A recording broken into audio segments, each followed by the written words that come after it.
This is the Puma Capitano 2. It uses the sole plate from the Puma 1, the old one, not the new one. And I'm talking about the Puma 1-1, the old Puma 1-1, not the new Puma 1-1, because that one uses a completely different sole plate that wasn't featured on the old one, because this is the sole plate from the old one. Are we clear? Okay, let's move on.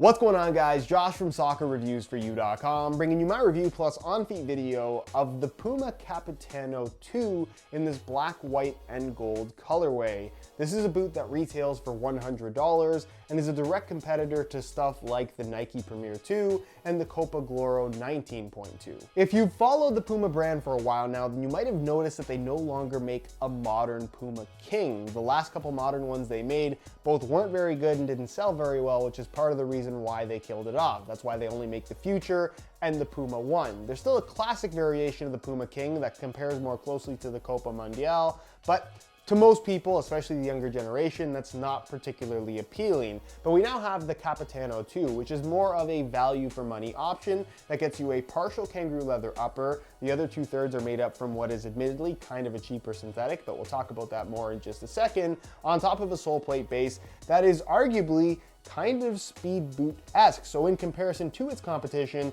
it does have some interesting quirks about it. And for the $100 retail price, less if you use an SR4U coupon code, it's actually a pretty interesting value for money proposition. So we're gonna go over all of the details in today's video, including how they fit and feel on feet, and essentially determine whether or not this is worth your money as a really good boot for not that much. And if you guys are interested in a pair of these for yourself, I'll leave a little pop-up on screen, or you can click the first link down below. That'll take you to the review page on my website where you'll find buy it now links with exclusive SR4U coupon codes. You'll be able to pick these up below their normal $100 retail price. If you guys do end up enjoying this video and perhaps want to see more reviews of cheaper models from other brands outside of Nike and Adidas, please support this video with a like. And if you don't want to miss out on future content from me on the channel, be sure to hit that subscribe button along with the little bell notification so you get notified when the next new video goes live. So here's a quick breakdown of what's going on with the upper, because they've kept things quite simple. It is 1/3 leather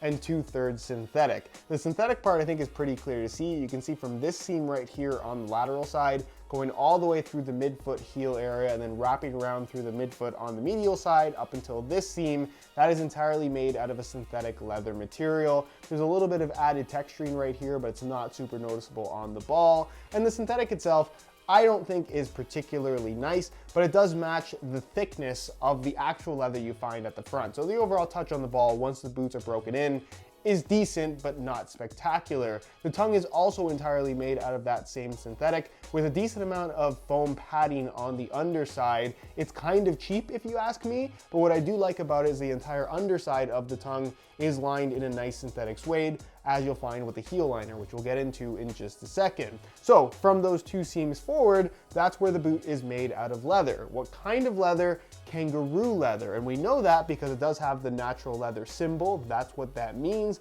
with a K in the middle. And the K always stands for kangaroo. It could be cow with a K, but we're going to assume that it's not. Out of the box, the quality of the kangaroo leather, I would say, is pretty average. There's nothing about it that feels particularly premium to me, although once broken in, kangaroo leather tends to feel like kangaroo leather. You're not gonna notice a huge difference in softness once the boots have been worn a couple of times. So the overall feel is quite good. The comfort is great, the touch is good. The only issue here is that the kangaroo leather is only here at the front quarter or front third of the boot. The entire midfoot is synthetic, and being that you are going to use that part of your foot quite a lot, the fact that it doesn't have the same quality that you'll find at the front is a little bit disappointing. But again, for $100, you can't expect too much. I should also mention that because the midfoot is synthetic, this material is not going to be as soft as the leather, therefore it's not going to stretch as much. So the overall responsiveness of this boot versus something like the Nike Premier 2 will be better. Obviously, the overall design of the upper is pretty straightforward. It actually has a pretty sleek, almost speed boot-esque profile, I would say. The laces run directly down the middle, and it's a nice deep lacing system, so you're able to get a nice secure fit. We'll talk about the fit more during the on-feet portion of the video.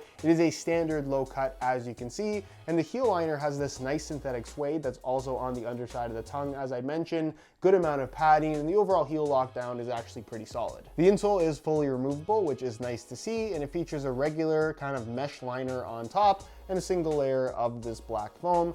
Nothing fancy, but definitely decent. Moving on to the sole plate and stud pattern, while I thought the original Puma 1 was overall kind of a miserable pair of boots, the sole plate and stud pattern that they had introduced for that model was actually quite decent, and it carries over directly here to the Capitano 2 and kind of separates it from other boots in this category at this price point, in that it is a lot more speed boot-esque versus something like a Nike Premier 2.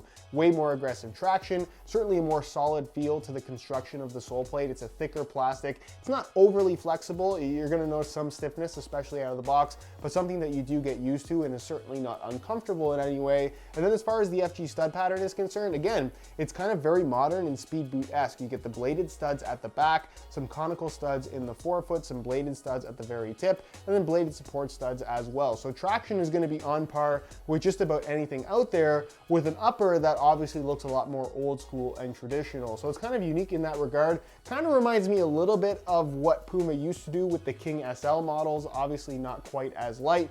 Those had their own flaws, but as a whole, I like the idea of using this sole plate and stud pattern with such a traditional upper. And then finally, when it comes to weight, despite looking kind of speed boot-esque, they're not as light as you might expect them to be. In a size 9.5 US, they weigh in at about 8.8 ounces, which is on par with most models in this category at this price. The Premier 2 is slightly lighter, but again, has a completely different fit and feel. With a combination of features that you get here, considering the price point as well, I don't think 8.8 ounces is something that too many people are going to mind. And while it has absolutely nothing to do with performance, I happen to think that this is a great looking pair of football boots. One thing I know for sure people are gonna say about the way that these look is that they're a little bit boring, and they're only available in the one colorway as of right now. You can see I've pulled out the stock black laces for some metallic gold reflective SR4U replacement laces, which obviously add a nice gold accent to go along with the detail in the forum stripe and the solid gold sole plate. Makes them a little bit more unique, a little bit more flashy, and it kind of sets you apart from everybody else with the exact same boots. So if you're looking for a pair of SR4U replacement laces for yourself, there'll be a little pop-up on screen as well as a link down below in the description. It's an inexpensive way to change up the style and personalize your own boots. On feet, the Capitano 2 feels quite good. There's a little bit of stiffness from this Puma 1 sole plate, as I noticed when it was on the Puma 1 as well, but it's something that you do quickly get used to. The overall feel of the upper, though, is really, really nice. It's soft pretty much all the way through, even the synthetic part through the midfoot, and the tongue has a nice amount of padding as well, so you can tie the laces nice and tight, but it doesn't feel like it's squeezing the top of your foot in any way at all. The leather at the front, obviously very soft, and it softens up more as you wear it in, as you'd expect any kangaroo leather upper to do. And overall, it does have a more modern fit and feel about it, where it does kind of feel nice and snug, rather than a little bit more sloppy like you'd expect from something with a more traditional style. So it does, again, kind of have somewhat of a speed boot vibe about it.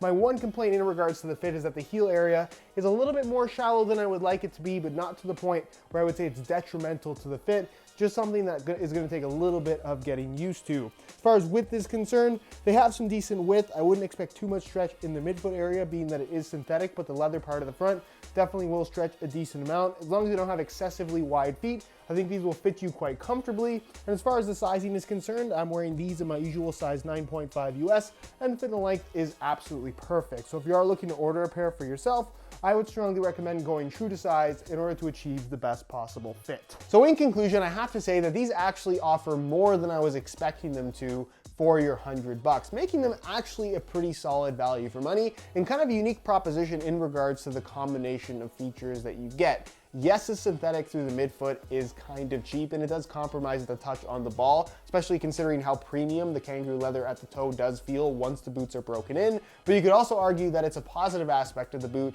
in that it does create a nice tight fit and a more responsive feel than you would otherwise get if the entire upper was made out of a soft leather material. It also features a sole plate and stud pattern taken directly off a top end boot that does have more of a speed boot style that you wouldn't normally see with this type of upper. And for $100, it's pretty hard to beat, and there really isn't much else that compares that closely to it. If we are comparing it directly to the Premier 2, that's going to offer a much more traditional feel in regards to the playing experience. There is more leather, and I would argue the touch is nicer, but it's certainly not as responsive, and it doesn't offer the same aggressive traction as you get from the Puma Capitano 2. So the two compare quite closely in some aspects because the Premier wins in certain categories, these win in certain categories. I think as a whole, if we're comparing both to the Copa Gloro 19.2, the Capitano and the Premier are better. But as far as which one is going to be best for you, I guess it really does depend on what you want specifically. If you're after something that is soft, leather, and traditional,